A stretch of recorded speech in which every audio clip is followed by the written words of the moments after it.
आज मेघाच्या अशांत मनाला थोडी शांती समाधान मिळालं होतं, कारण तिच्या आईवडिलांनी वचन दिलं होतं की तू घाबरू नकोस, आम्ही तुझ्यासोबत आहोत. तिची आई सुनीताताई म्हणाली, अगं मेघा, जर तुझं लग्न कुणा दुसऱ्यांसोबत झालं आहे तर मग तो फोटो कोणाचा होता जो आम्हाला मुलाकडच्यांनी दिला होता? मेघा म्हणाली, माहीत नाही आई, तो फोटो कुणाचा पण असू देत, पण आपण विचार केला होता की मुलगा बाहेरच्या देशात राहतो, त्यामुळेच आपण फोटो बघून लग्न ठरवलं. मुलगा दिसायला ठीकठाक होता, फोनवर त्याच्याशी बोलणं पण झालं होतं, पण आता मला वाटत आहे की फोनवर कुणीतरी शिकलेला मुलगा माझ्यासोबत बोलला असावा, कारण सुजितचा आवाज खूप वेगळा आहे. फोनवर जो मुलगा माझ्याशी बोलत होता त्याचा आवाज सुजितच्या आवाजापेक्षा खूप वेगळा होता.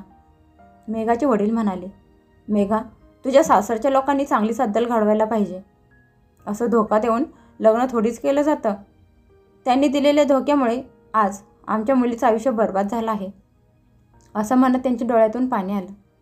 मेघा म्हणाली, बाबा, मी पण खूप रडलोय, पण आता रडून काही फायदा नाही. आता आपल्याला हिमतीने काम करायला पाहिजे, तेव्हाच आपण त्या लोकांना अद्दल घडवू शकतो. त्या लोकांनी फक्त आपल्याला धोका दिला नाही, तर त्यांनी माझा व्हिडिओ बनवला आहे, म्हणजे मी कोणासोबत तोंड उघडणार नाही. आता मला असं काहीतरी करायला पाहिजे, म्हणजे त्यांच्या चुकीच्या वागण्याचं उत्तर त्यांच्याच पद्धतीनं देऊ शकेन. मेघाच्या वडिलांनी तिच्या डोक्यावर हात ठेवला आणि म्हणाले, मेघा, आम्ही प्रत्येक पावलावर तुझ्यासोबत आहोत, तू काळजी करू नकोस. आम्ही खूप श्रीमंत नाही, पण आम्ही अत्याचार अजिबात सहन करणार नाही आणि त्यांना चांगलाच धडा शिकवू. त्यानंतर मेघा म्हणाली, बाबा, यात आपल्याला मोहनदादाची मदत घ्यायला हवी. तो खूप शिकलेला आहे, शहरात राहतो, तो आपली मदत नक्कीच करेल.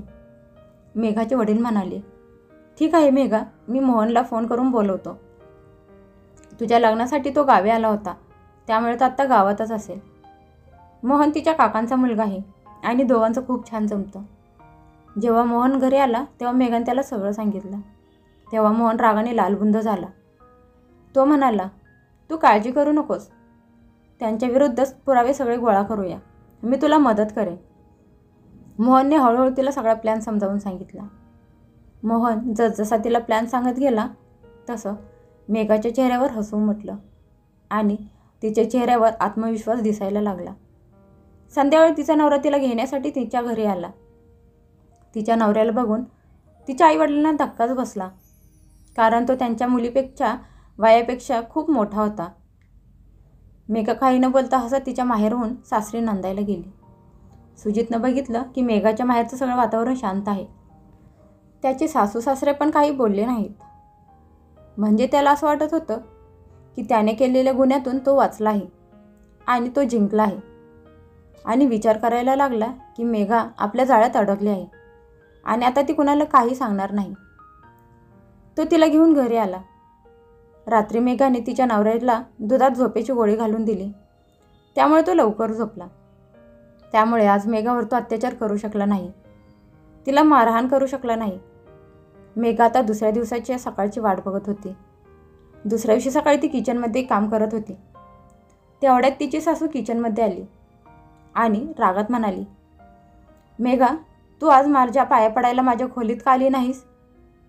मेघा तिच्या सासूला म्हणाली, आई, मी तुमच्या पाया पडायला का येऊ? कारण मी तुम्हाला जरा पण मान देत नाही, तुमचा आदर करत नाही. तुम्ही लोकांनी खोटं बोलून माझं लग्न लावलं आहे आणि तुम्ही मला या घराची सून न समजता कामवाली बनवून ठेवलं आहे.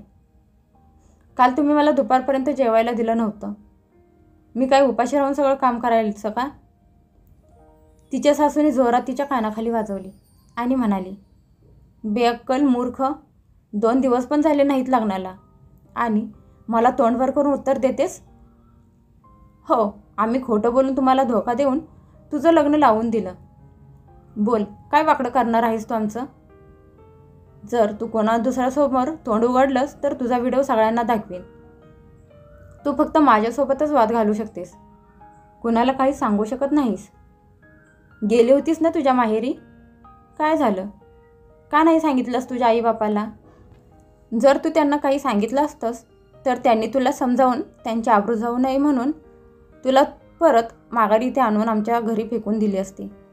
आजकाल समाजात खूप प्रगती झाली आहे, वेळ खूप बदलली गेली आहे, पण आजही आईबापाला त्यांची मुलगी ओझंच वाटते. त्यामुळेच तर आमच्यासारखे लोक सुनांवर अत्याचार करून, त्यांना मारून पण मान वर करून समाजात इज्जतीने जगत आहोत. मुलीकडचे कायम मान खाली घालून उभे राहतात. तू पण मान खाली घालून जगायला शिक आणि तुझं तोंड बंद ठेव, नाहीतर तुझा व्हिडिओ व्हायरल करायला मला जास्त वेळ लागणार नाही. थांब, मी आज तुला अशी अद्दल घडवते की आयुष्यात तू परत मला उलट उत्तर द्यायची हिंमतच करणार नाहीस. असं म्हणत तिच्या सासूने तिचा हात पकडला आणि गरम तव्यावर ठेवण्याचा प्रयत्न केला. रागात तिच्या सासूने मेघाला जोरात धक्का दिला आणि लाटणं घेऊन मारायला तिच्या अंगावर गेली. तशी मोठ्या आवाजात गरजत मेघा तिच्या सासूला म्हणाली, बास करा. जर माझ्या अंगावर एक जरी जखम किंवा ओरखडा जरी आला ना, तर मी पोलिसांना फोन करेन. पोलिसांचं नाव ऐकताच तिच्या सासूने हात मागे घेतला आणि ती रागात बोलायला लागली, तुझं डोकं तर जागेवर आहे ना? तू पोलिसांना फोन करून काय सांगणार? आणि समज पोलीस आलेच तरी ते आमचं काही वाकडं करू शकत नाहीत. आम्ही त्यांना सांगू की तू खोटं बोलत आहेस, कारण तुला सासरी राहायचं नाही. तुझं बाहेर कुणावर तरी प्रेम आहे आणि त्यामुळेच तू आमच्यावर खोटे आरोप करत आहेस. मेघाने काहीतरी विचार केला आणि म्हणाली, ठीक आहे, मी हरले सासूबाई. तुम्ही म्हणाल ते करायला मी तयार आहे. तुमची प्रत्येक गोष्ट मी ऐकायला तयार आहे. मी तुमचे पाय धरून तुमची माफी मागते, पण या घरात मला आरामात राहू द्या. असं म्हणत तिने लगेच सासूचे पाय पकडले. हे बघून 2 मिनिटांसाठी तिची सासू आश्चर्यचकित झाली की अचानक मेघाला असं काय झालं की तिने माझे पाय पकडून माझी माफी मागितली. नक्कीच हिच्या डोक्यात काहीतरी शिजत आहे. असा विचार करत असतानाच मेघा त्यांचे पाय धरून त्यांच्या पायात बसली. तेव्हा सासूला असं वाटलं की आता त्या जिंकल्या आहेत. सासू तिच्या जिंकण्याच्या आनंदात अहंकारात मेघाला म्हणाली, जा जा, तू तुझं काम कर. आणि हो, इथून पुढे आम्ही सांगेल ते खाली मान घालून तुला ऐकावं लागेल आणि तू आम्हाला उलट कोणताही प्रश्न करायचा नाही, समजलं? मेघाने फक्त हो म्हणून मान हलवली. तिची सासू म्हणाली, आता जा आणि जेवण तयार कर. असं म्हणत ती गर्वाने मान वर करून किचनमधून बाहेर निघून गेली. पण संध्याकाळी सगळ्यांना धक्काच बसला, कारण घरासमोर पोलिसांची गाडी उभी होती आणि पोलिसांची टीम घरात येऊन उभी होती. पोलिसांना बघून सुजित समोर येऊन उभा राहिला आणि म्हणाला, काय झालं साहेब, तुम्ही लोक इथं कसं काय? साहेबांनी त्याची कॉलर पकडली आणि म्हणाले, आम्ही तुला पकडून घेऊन जायला आलो आहोत. हे ऐकून सुजितच्या चेहऱ्याचा रंगच उडाला. तो म्हणाला, पण मी काय केलं आहे? इन्स्पेक्टर साहेब रागात म्हणाले, तू एका गरीब मुलीला धोका देऊन फसवून तिच्याशी लग्न करून तिच्यावर अत्याचार केला आहेस. तुम्ही दोघं माय लेकरं आता तुरुंगात खडी फोडायला जाणार आहात. सुजितची आई पोलिसांसमोर हात जोडून म्हणाली, साहेब, आम्ही असं कुठलंच चुकीचं काम केलं नाही. मेघा गायला हसायला लागली. तिने एक छोटासा कॅमेरा त्यांना दाखवला आणि म्हणाली, मी हा कॅमेरा किचनमध्ये लावला होता. यात सगळं काही रेकॉर्ड झालं आहे. त्यावेळी मी फक्त माफी मागण्याचं नाटक केलं होतं, म्हणजे तुम्ही मला काही हानी पोहोचवणार नाही. त्यानंतर मी पोलिसांना फोन केला आणि बघा, पोलीस घरी आले आहेत. पोलिसांच्या मागे मेघांचे वडील आणि मोहन पण घरात आला होता. सगळ्यांनी मिळून त्या दोघांना काहीच बोलायची संधी मिळाली नाही. मेघा पोलीस इन्स्पेक्टर साहेबांना म्हणाली की सुजित माझ्यासोबत चुकीचाच वागला नाही, तर त्याने माझा व्हिडिओ बनवून मला ब्लॅकमेल करायचा प्रयत्न पण केला. माझ्या सासूने 2च दिवसात माझ्यावर खूप अत्याचार केले. असं म्हणत ती रडायला लागली. महिला कॉन्स्टेबलने सुजितच्या आईला पकडलं. जेव्हा गल्लीतून पोलिसांची गाडी निघाली तेव्हा गल्लीतले लोक त्यांच्या घाणेरड्या वागण्यावर चर्चा करू लागले. आज सुजित आणि त्याची आई समाजात तोंड दाखवायच्या लायकीचे राहिले नाहीत. सगळे नातेवाईक त्यांच्या घाणेरड्या कृत्यावर चर्चा करत होते आणि कोणीही त्यांनी मदत करायला तयार नव्हते. आता ते लोक तुरुंगात खडी फोडत होते. सुजितला वाईट सवयी होत्या, त्यामुळे नात्यातल्या कोणीही त्याच्यासाठी स्थळ बघत नव्हतं. म्हणून त्याच्या आईने एक कल्पना सुचली. त्याच्या आईने एक फोटो स्टुडिओमधून जाऊन एका सुंदर दिसणाऱ्या मुलाचा फोटो चोरला आणि त्यानंतर तो फोटो दाखवून त्यांनी त्यांच्या मुलाचं लग्न पक्कं केलं. फोनवर एका त्यांनी कॉलेजमधल्या शिकत असणाऱ्या मुलाला पैसे देऊन मेघाशी बोलायला सांगितलं. आता चुकीचं ते चुकीचंच असतं आणि चुकीचं काम करणारे आज तुरुंगात खडी फोडत आहेत. मेघाने सुजितकडून डिवोर्स घेतला. मेघाच्या सगळ्या नातेवाईकांनी आणि शेजारच्या लोकांनी तिने दाखवलेल्या धाडसाबद्दल तिची खूप प्रशंसा केली. मेघासोबत तिच्या सासरी 2-3 दिवसातच ज्या वाईट घटना घडल्या होत्या त्या खूप विचित्र आणि भयंकर होत्या.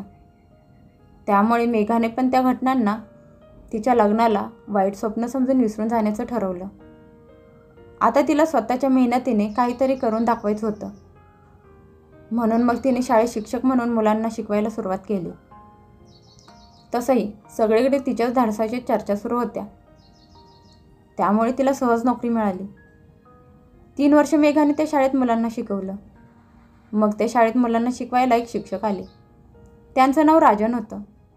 राजनची पहिली बायको आता या जगात नव्हती आणि त्यांची एक छोटीशी मुलगी होती. हळूहळू राजन आणि मेघा दोघांमध्ये बोलणं वाढलं. त्यांची चांगली मैत्री झाली. एक दिवस राजनने तिला लग्नासाठी विचारलं. खूप विचार केल्यानंतर मग मेघाने तिच्या आईवडिलांना राजनबद्दल सांगितलं. तिच्या वडिलांनी त्यांच्या पद्धतीने राजनची सगळी चौकशी केली. यावेळी त्यांनी हे लग्न ठरवायला घाई केली नाही. आता मुलगा तर समोरच होता, पण सगळी चौकशी केल्यानंतर त्यांनी मेघाच्या आणि राजनच्या लग्नाची तारीख ठरवली. मेघा लग्नानंतर तिच्या नवऱ्यासोबत खूप सुखात आणि आनंदात जगत होती. राजनच्या छोट्या मुलीने तर तिच्या आनंदात अजूनच भर टाकली होती. जेव्हा ती तिच्या बोबड्या आवाजात तिला आई म्हणत होती तेव्हा तिला असं वाटत होतं की जगातलं सगळं सुख तिच्या पदरात आलं आहे. मेघा आता राजन आणि त्याच्या छोट्या मुलीसोबत तिच्या नवीन संसारात खूप रमली आहे. फसवून लग्न केल्यावर त्याचे काय परिणाम होतात हे तुम्ही बघितलंच. तुमच्या प्रतिक्रिया नक्की कमेंट करून कळवा.